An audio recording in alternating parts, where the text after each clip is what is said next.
حاجی صاحب رحمۃ اللہ علیہ فرماتے تھے کہ اسلام میں جمع نہیں ہے، اسلام میں خرچ کرنا ہے۔ یہ سارے بینکوں کا نظام یہ خلاف اسلامی ہے۔ جمع کرو، بینک کا مطلب کیا ہے؟ جمع کرو، بچت کرو، کل کام آئے گا۔ اسلام میں ہے خرچ کرو، کل کام آئے گا۔ اللہ کے نام پہ خرچ کرو، کل کام آئے گا۔ تم کل سمجھ رہے موت سے پہلے، ہم کل سمجھ رہے ہیں موت کے بعد۔ وہ کل جس کل کی ابتدا ہے انتہا نہیں، جس کل کو تم کل سمجھ رہے وہ تو موت پہ ختم ہو جائے گی۔ حاجی صاحب رحمۃ اللہ علیہ کے پاس چیزیں آتی تھی، حاجی صاحب کہتے تھے میری منی یہ سارا جو ہے نا ختم دے دو۔ میں نے کہا جی مصیبت یہ ہے کہ ہم ایک دیتے ہیں تو 10 اور آ جاتے ہیں، کیا کریں؟ پھر ہمیں 10 کو دینا پڑتا ہے۔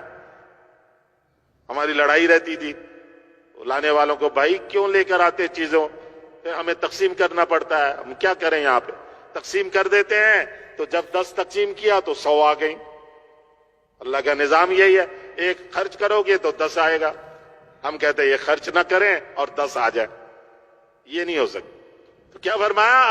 اپنے زائد مال کو اللہ کے نام پہ خرچ کرو اور فالتو باتوں سے اپنی زبان کو روکے رکھو۔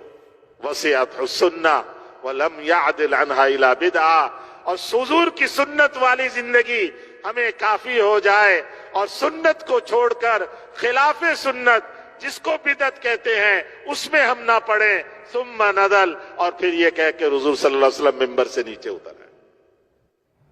میرے محترم بھائی اور بزرگوں، ہم یہ وہ محنت ہے جس محنت کے ساتھ اللہ جل جلالہ نے انبیاء علیہ الصلوات والتسلیمات کو بھیجا۔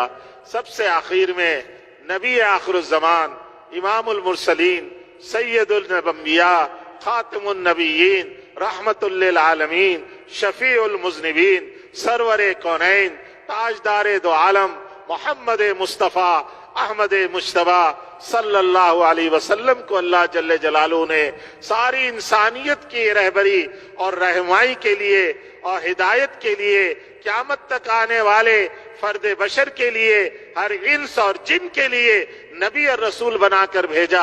اور آپ کے ختم نبوت کی وجہ سے، آپ کے ختم نبوت کے صدقے میں، آپ کے ختم نبوت کی برکت میں، آپ کی پوری امت کو، ہر مرد کو، ہر عورت کو، ہر بوڑھے کو، ہر جوان کو، ہر پڑھے لکھے کو، ہر ان پڑھ کو، ہر عالم کو، غیر عالم کو، ہر صدر کو، ہر وزیر کو، ہر سیاست والے کو، تجارت والے کو، ہر زراعت والے کو، ملازمت والے کو، ہر عہدے اور منصب والے کو، ہر فوجی کو اور پولیس والے کو، ہر شعبہ زندگی سے تعلق رکھنے والے ہر مرد اور عورت، بوڑھے جوان، بچہ بچی، جو اللہ کو اللہ مان کر اللہ کے نبی حضرت محمد صلی اللہ علیہ وسلم پر ایمان لے آیا، حضور کے ختم نبوت کی وجہ سے اللہ کی طرف سے حضور صلی اللہ علیہ وسلم والی اس محنت کی ذمہ داری اللہ نے اس پر ڈال دی کہ انسانیت کے دلوں میں ہدایت کیسے آئے، ہدایت کا نور کیسے آئے۔ اس کے لیے مارے مارے پھرنا،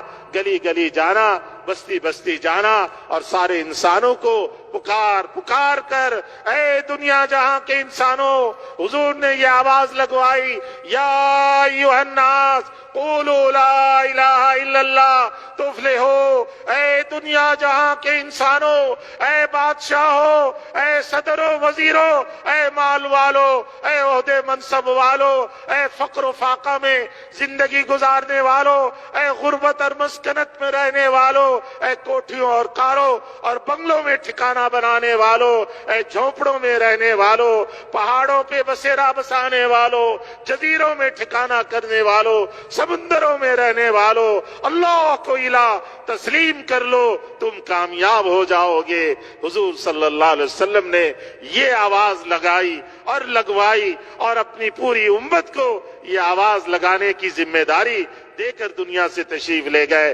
قیامت تک کے لیے یہ امت اللہ کی طرف سے مبعوث ہے، بھیجی گئی ہے اس کام کے لیے، اس محنت کے لیے، جس محنت کا لازمی نتیجہ ہے کہ دلوں میں ہدایت کا نور آئے گا، اللہ کے دیے ہوئے اعمال کے منافع نظر آئیں گے، اور یہ انسان دنیا میں بھی اللہ کا نیک بندہ بن کر، سرخرو ہو کر، کامیاب کامران ہو کر، زندگی گزار کر اللہ کو راضی کر کے جائے گا۔